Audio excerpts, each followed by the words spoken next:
আসসালামু আলাইকুম বন্ধুরা। শোনো, কিছু শাশুড়িকে বুঝছো, ছেলেকে বিয়ে না দিয়ে সারা জীবন ঘরের ভিতরে খুঁটি বানাই রাখা উচিত।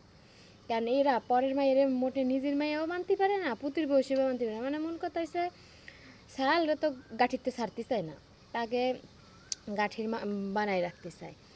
কারণ দেখবা কি, যেই দেখবা শাল আর পুতির বউ একটু ভালো সম্পর্ক আছে, সব শাশুড়ির না বড়, কিন্তু কিছু সংখ্যক শাশুড়িরা আবার এক জায়গায় বইছে, একটু গল্প করতেছে, ভালো সম্পর্ক আছে, তা আগে আর সহ্য যাবে না, করবে কি, ওরে বাবা জ্বলে যাবে না, কেম ভাইয়ে যে জ্বলবে, যে যত সময় নয় বউরি জ্বালাতে পারবে, খোঁচাতে পারবে, বউর সাথে ঝগড়া করতে পারবে, বউরি খেদাতে পারবে, এত সময় মনে শান্তি নেই গেল। এই সমস্ত শাশুড়ি কি করা উচিত কি জানো, মোটের পরে শালকে বিয়ে না দিয়েই উচিত, সারা জীবন তার আসলে বাইন্দে ঘরে খুঁটি দিয়ে রাখা উচিত, বুড়ো পর্যন্ত বুড়ো বানাবে আর ওর শালরে খাওয়াবে।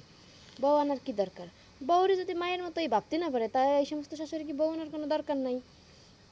আর এই শাশুড়িকেও কই, তোমরা ভালো হয়ে যাও, যদি মানতে না পারো তাই তোমরা কোনো সময় শালকে বিয়েই দিও না, হ্যাঁ।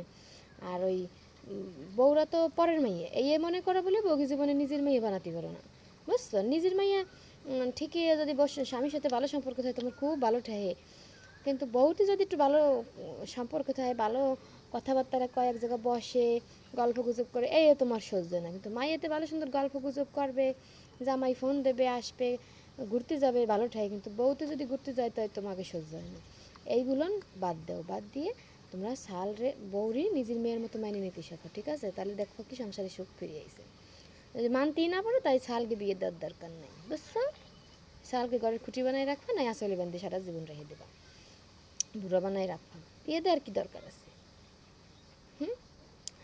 এই বউরি খাতি ভর্তি দিলে তো আমাকে সমস্যা,